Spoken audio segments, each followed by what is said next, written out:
देखिए, यह है गीता का 8वां अध्याय और इसमें अक्षर ब्रह्म योग के बारे में बात की गई है। अब इस अध्याय में अर्जुन 7 प्रश्न पूछता है और भगवान कृष्ण उन 7 प्रश्नों के जवाब देते हैं। और पहला प्रश्न है कि ब्रह्म क्या है। जो कभी भी नष्ट नहीं होता उसे ब्रह्म कहते हैं। ना यह घटता है ना ही बढ़ता है, हमेशा एक जैसा रहता है, वह ब्रह्म है। दूसरा प्रश्न, अध्यात्म क्या है।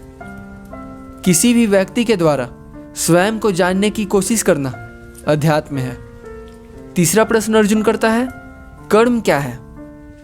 पहले क्या होता था और बाद में क्या होगा, इन दोनों भावनाओं को अलग करके वर्तमान में यानी इस समय जो भी कर्तव्य है उसको करना कर्म है।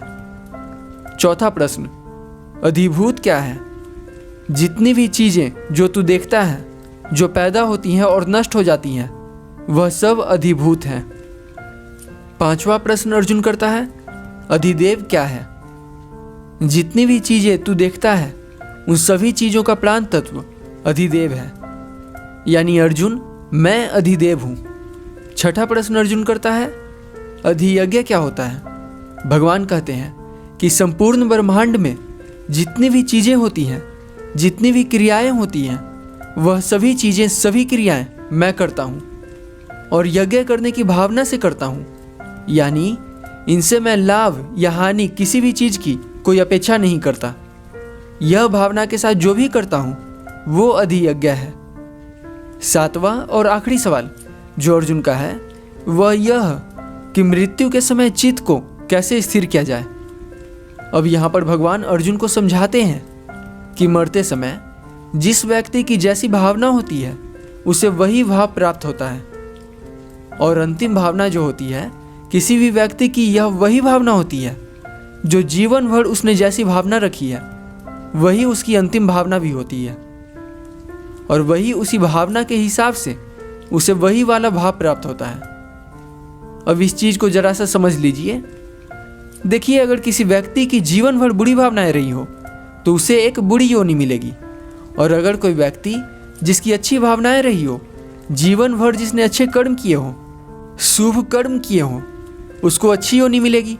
इसीलिए मरते समय जो मनुष्य मेरा स्मरण करता हुआ शरीर त्यागता है वह मेरे स्वरूप में मिल जाता है।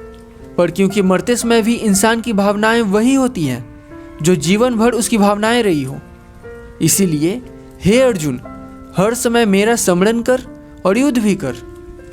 अब जरा सा इस चीज को समझ लीजिए कि भगवान कह रहे हैं कि तू मेरा स्मरण भी कर और युद्ध भी कर। यहाँ युद्ध से मतलब युद्ध नहीं है, यहाँ पर युद्ध से मतलब कर्तव्य से है। अर्जुन जो है क्षत्रिय है और क्षत्रिय का जो कर्तव्य है वह युद्ध करना है। इसीलिए भगवान कह रहे हैं तू युद्ध कर। अलग अलग व्यक्तियों के अलग अलग धर्म होते हैं और उन्हीं के हिसाब से उनके अलग अलग कर्तव्य होते हैं, यानी जो भी तुम्हारा कर्म है वही तुम्हारा कर्तव्य है और वही तुम्हारा धर्म है। तो जो भी तुम करो, जो भी तुम्हारा कर्तव्य हो उसे करो और मेरा स्मरण भी करो, क्योंकि जो भी मनुष्य अपने चित्त को नहीं भटकने देता और पूरी एकाग्रता के साथ लगातार अभ्यास करता है उसे लक्ष्य की प्राप्ति हो जाती है। इस चीज को फिर से समझिए, बिना ध्यान भटकाए पूरी एकाग्रता के साथ लगातार अभ्यास करने से लक्ष्य प्राप्ति हो जाती है। अब इस चीज को जरा सा समझ लीजिए। देखिए, मानव योनि का जो अल्टीमेट ऑब्जेक्टिव है, जो अंतिम लक्ष्य है, वह मोक्ष पाना है। इसीलिए जो भी व्यक्ति बिना अपना ध्यान भटकाए पूरी एकाग्रता के साथ स्वयं को जानने का जब अभ्यास करता है तो उसको मोक्ष मिल जाता है। और इसीलिए हे अर्जुन, अपनी सभी इंद्रियों को उनके विषयों से हटाकर आत्म में यानी स्वयं में एकाग्र होकर ओम अक्षर का उच्चारण करते हुए जो भी व्यक्ति देह त्यागता है वह परम गति प्राप्त कर लेता है। और यही अक्षर ब्रह्म योग का सार है।